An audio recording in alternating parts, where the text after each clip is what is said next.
कहानी न्याय किसे मिले।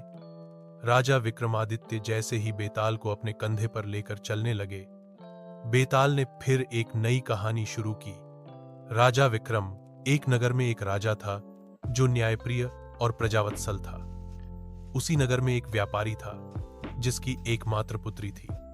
लड़की सुशील, सुंदर और विदुषी थी।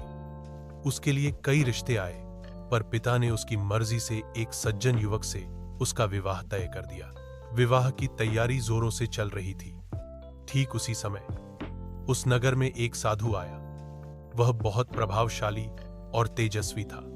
राजा ने उसका स्वागत किया और कहा कि वह जिस भी घर से भिक्षा मांगे उसे भरपूर दान दिया जाए। साधु संयोगवश उस व्यापारी के घर पहुंचा जहां शादी की तैयारियां चल रही थीं।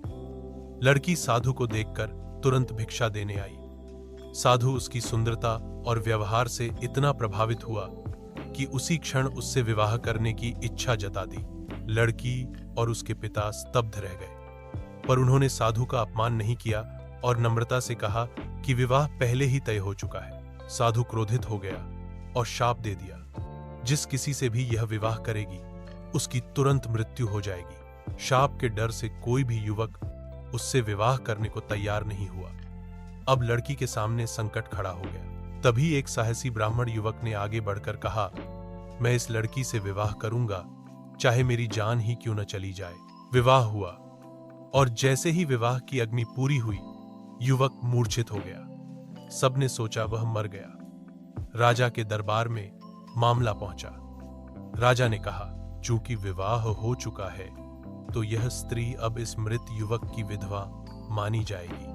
परंतु उसी समय एक दूसरे ब्राह्मण युवक ने कहा, नहीं, यह स्त्री अब स्वतंत्र है।